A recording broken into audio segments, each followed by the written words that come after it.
We talk about networking, and here we are, you know, exchanging business cards, trying to meet people.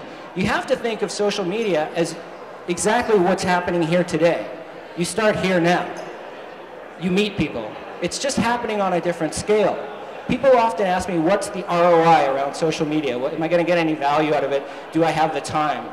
I don't know if I have the time for this Twitter thing or Facebook or LinkedIn and YouTube. You know, where do I begin with that? Well, you're here today spending some of your time. It's just a different medium. You would never ask yourself what the ROI is on your phone or your email. And this is just a technology that is going to be as ubiquitous and pervasive in a year and transparent as your phone and your email are today. So it's not a question of like, what's the ROI on your phone? It's social media is here to stay. It's going to become pervasive and involved in everything that you use. So it's important to think of it simply as a conversation that you're having in a different medium. Because the conversation is the key, and that's how the web's really changed. The old web was a model where somebody just stood at a podium here and gave a one-dimensional presentation. The new model is a conversation where it's more akin to working a room and interacting. And the spaces that you see on the web, and if you look at the top 20 sites, 7 of those are social media sites globally. Those sites are a conversation with individuals. And every second that as an organization, a business, or a brand that you're not involved in that conversation, you're losing out on an opportunity. Every second of that. Because people are talking about ideas around your business one way or another 24/7. So why wouldn't you want to be able to peer into that conversation and actually listen? For example, using the API on a site like this Trends Map, we're able to actually look at Winnipeg and see what people are saying here in Winnipeg. This is what's called a mashup. So people that are using Twitter right now are saying these specific things: portage, construction, paranormal, meditation. And you can actually see the people that are having the conversation and interact with them, just like you would in this room, right? So if you want to zoom in, you just click this. You can move around. If you want to know Vancouver, hang on. You could just move over to Vancouver and find somebody in Vancouver that's having a similar conversation to yourself. See, what's happened on the web is we've opened up the conversation to the point where every piece of data in this room is being analyzed and being documented so that you can connect with it. This is the key differentiator. Another major success we had a while ago, because we really believe in, I use the term, eating our own dog food, if you will. And when you eat your own dog food, you basically practice what you preach. We did a lot of work in technology, and one of the challenges for our business was to diversify a bit more and to find opportunities in other verticals. So we looked at food and beverage, and I looked for the conversations that were happening on the web space around that, and found that a few people were having those conversations in the social media space. And oftentimes it was companies that had a good understanding of their community. One of the companies that I found was Molson. Molson Coors, 5th largest brewer in the world. And it's a funny story, but I met Molson on Twitter. We met them on Twitter. It was a simple conversation, and we were able to quickly vet each other.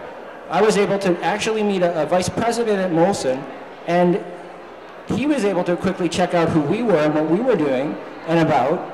And I was able to do the same and Google that person's name and find that that person and I had a lot of common ground very quickly, and that we would perhaps be a good fit for business partners in a certain relationship. So in less than a day, we were doing a project in Toronto for Molson. And it was a funny project. It was Molson's guide to growing a playoff beard.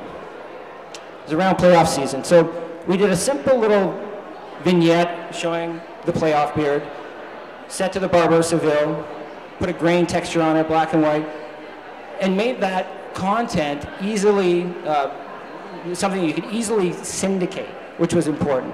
And there was a strategy and a call to action around show us yours, so that people would upload their own photos of their beards onto the Facebook group.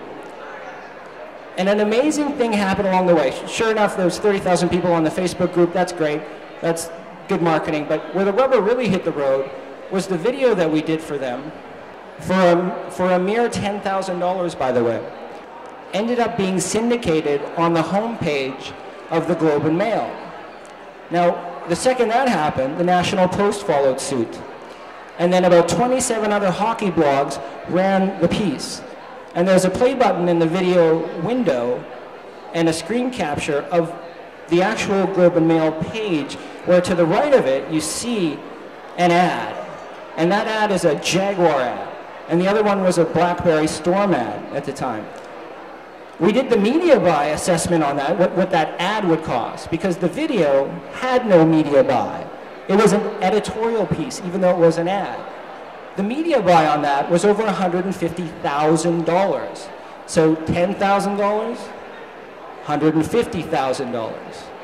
You know, you do the math on that and you begin to understand how valuable these types of strategies can be for your business. Another project we worked on was a much smaller one, a company that builds XML appliances over SOA. The type of turn only maybe 3,000 people in Canada might be looking up on a regular basis.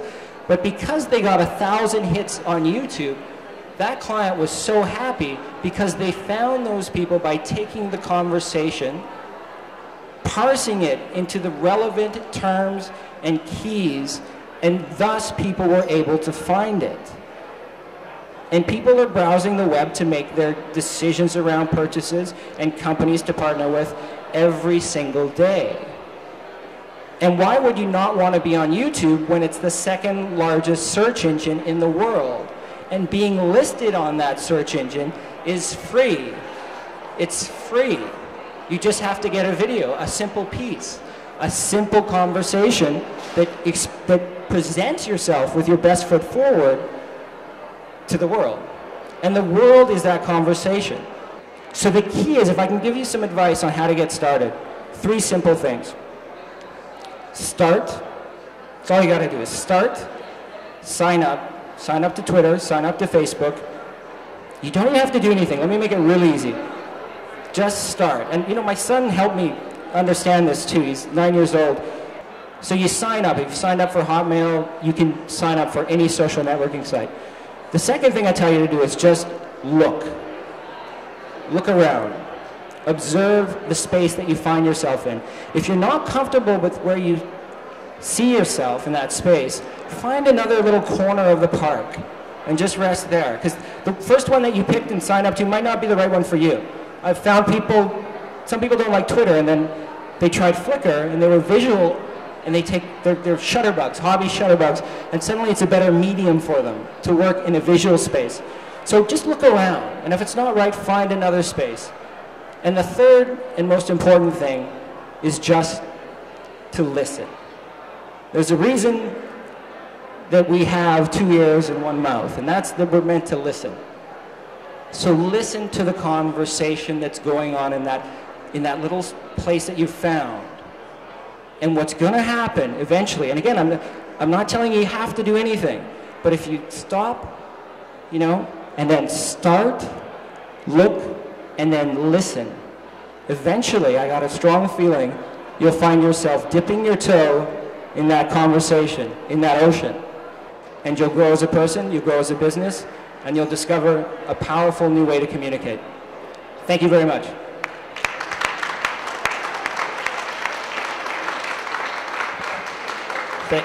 Thank you very much, Bradley. Obviously a tough, great topic, even greater speaker. This is just a taste of what this gentleman knows, so reach out to him, and I'm sure he can help you with your social media strategies.